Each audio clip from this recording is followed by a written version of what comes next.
बिस्मिल्लाहिर्रहमानिर्रहीम। समा स्पेशल के साथ मैं हूं ज़ीशान बख्श और आज के हमारे जो मेहमान हैं वो किसी तारुफ के मोहताज नहीं, साबिक गवर्नर पंजाब चौधरी मोहम्मद सरवर हमारे साथ मौजूद है। अस्सलाम वालेकुम जय साहब। जी वक्त साहब, कैसे देखते हैं पाकिस्तान की जो मौजूदा सियासी सूरत हाल है वो इस वक्त किस तरफ जा रही है? चीज़ें बेहतरी की तरफ जा रही हैं या ख़राबी की तरफ बढ़ रही हैं? पहली बात तो ये है कि मैं समझता हूँ कि जो ईरान और इज़राइल और अमेरिका की जो जंग है उसमें जो पाकिस्तान ने डिप्लोमेसी इख्तियार की है डी एस्केलेट करने के लिए, उसको मैं 100% सपोर्ट करता हूँ।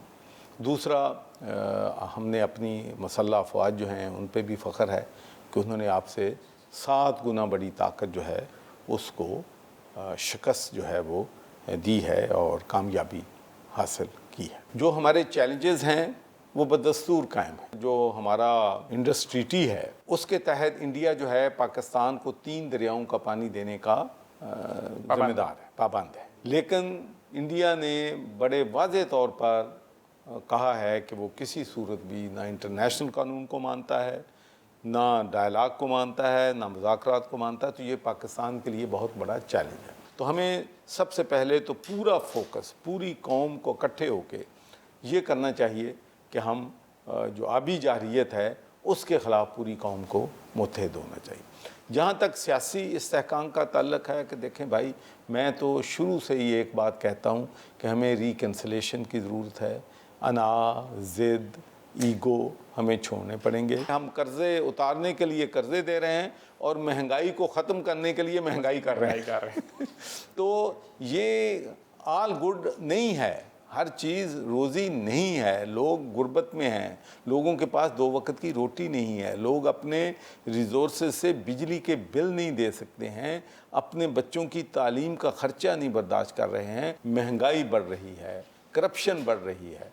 तो फिर कैसे कह दें कि मुल्क ठीक चल रहा है? जब आपका तो चूँकि बैनुल-अक़वामी सियासत का भी तजर्बा है, बरतानवी पार्लियामेंट के भी आप पहले मुस्लिम रुकन रहे, पाकिस्तान की सियासत में भी फ़ाल रोल अदा किया। कैसे देखते हैं हुकूमत और अपोजिशन दोनों को मुल्क की बेहतरी के लिए क्या किसी नए मिसाक जमहूरियत प्लस की ज़रूरत है इस वक्त? देखें जी, मैं समझता हूँ कि मिसाक जमहूरियत की भी ज़रूरत है, मिसाक मईशत की उससे भी ज़्यादा ज़रूरत है।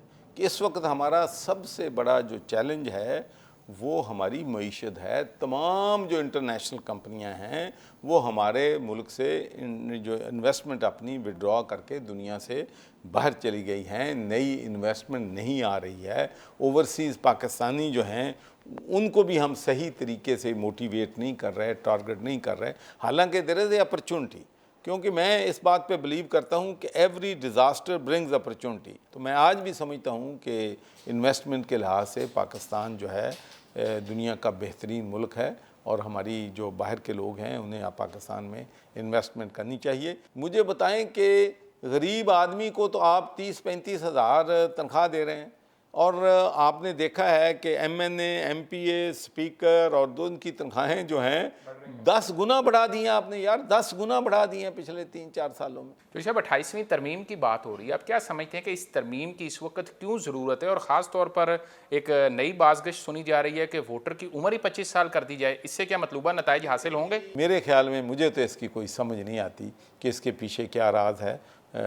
अब तो दुनिया में 16 साल का भी सोच रहे हैं लोग वोट देने के लिए। ये एक और नेगेटिव मैसेज जाएगा हमारे नौजवानों को, जो कि हमारा फ्यूचर हैं, हमारा मुस्तकबिल हैं, और वो जो हैं इससे यकीनी तौर पर हमारे जो स्टूडेंट्स हैं, यूनिवर्सिटीज़ में हैं, हमारे नौजवान हैं, उनको बहुत ज़्यादा इससे नेगेटिविटी उनमें आएगी। तो साहब, अदलिया, पार्लियामेंट और एस्टेब्लिशमेंट, क्या तवाज़ुन मौजूद है इस वक्त इन तीनों इदारों के दरमियान? देखें जी, जो मेरे अपने ख्याल में अस्करी क़यादत और सियासी जो इस वक्त हुक्मरान हैं सेम पेज पे हैं, इंटरनेशनल इश्यूज़ पे और लोकल इश्यूज़ पे भी।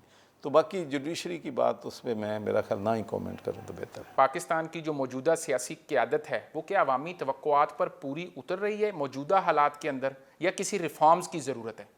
देखें जी, रिफॉर्म्स की ज़रूरत है। हमें मुल्क में रूल ऑफ़ लॉ लेके आना पड़ेगा, ट्रांसपेरेंसी लेके आनी पड़ेगी, अकाउंटेबिलिटी लेके आनी पड़ेगी। देखें, हमारे एक मुल्क में, मुझे बता दें कि आज तक एक चोर जो है, जो 500 रुपए की चोरी करता है, 1000 की करता है, اس کو تو ہم نے جیلوں میں بھی جاتے دیکھا ہے، لیکن جو بلینز اربوں روپے کا گبن کرتے ہیں، لوٹ مار کرتے ہیں، کرپشن کرتے ہیں، پھر کرپشن کا پیسہ پاکستان میں بھی رکھتے، ملک سے باہر بھیجتے ہیں، تو وہ مافیاز جو ہیں ان کے خلاف تو نہ پہلے کسی نے ایکشن لیا ہے، نہ کوئی اب ایکشن لے رہا ہے۔ پیپلز پارٹی، مسلم لیگ نون اور تحریک انصاف، تینوں بڑی جو سیاسی جماعتیں ہیں، ان کے پولیٹیکل رول کو موجودہ حالات میں آپ کیسے دیکھ رہے ہیں؟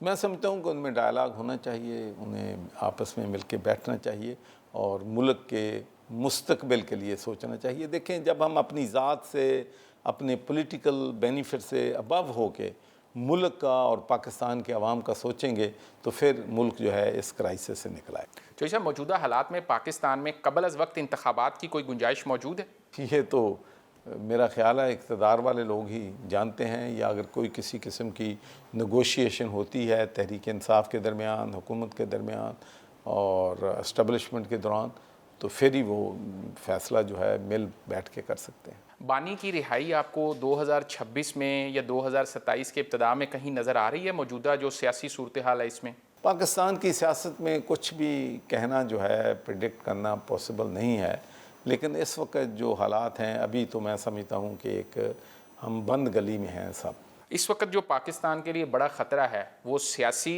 بحران ہے یا معاشی بحران ہے ملک کا؟ میں سمجھتا ہوں کہ سیاسی بحران اور معاشی بحران ایک دوسرے سے لنک ہیں۔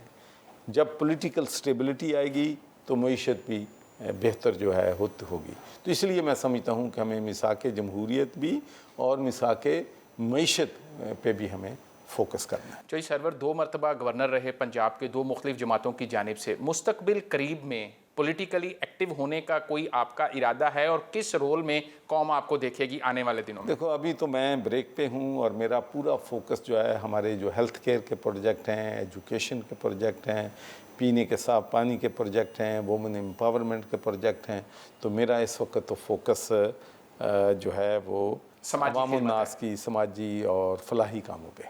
پاکستان آنے کا آپ کا ایک مقصد بھی اپنے ملک کی عوام کی خدمت تھا، ایک آخری پیغام کیا دیں گے ہمارے نوجوان طبقے کو، خاص طور پر جو سوشل میڈیا پر اس وقت موجود ہے، اور ملک کی سیاسی ایلیٹ کو بطور ایک سینئر سیاستدان کے؟ ایک تو میں یہ کہوں گا کہ بھئی گالی گلوچ کی سیاست جو ہے اس میں ہمارے معاشرے پہ نیگیٹو اثرات چھوڑے ہیں۔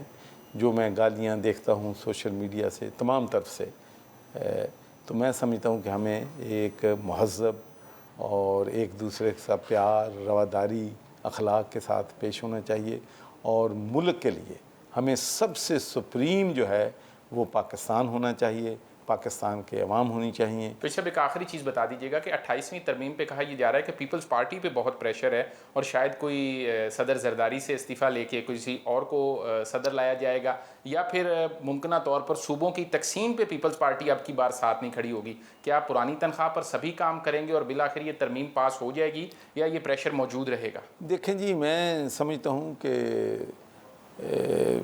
یقینی طور پر میں نے پہلے بھی کہا ہے کہ صوبوں کو پاور دینے کے بعد واپس لینی جو ہے وہ بہت بڑا چیلنج ہوتا ہے، تو اس کے لیے میں سمجھتا ہوں کہ کنسنسس جو ہے نہ صرف پیپلز پارٹی اور نون بلکہ تحریک انصاف کی لیڈرشپ سے بھی مشاورت ہونی چاہیے، اور جو بھی امینڈمنٹس لانی ہیں تمام پارٹیوں کی مشاورت سے آنی چاہیے۔ لیکن ایک بات کا میں ہمیشہ پچھلے 30 سال سے کمپین بھی کر رہا ہوں اور بلیو بھی اس بات پہ کرتا ہوں کہ ملک میں صوبے ہونے چاہیے۔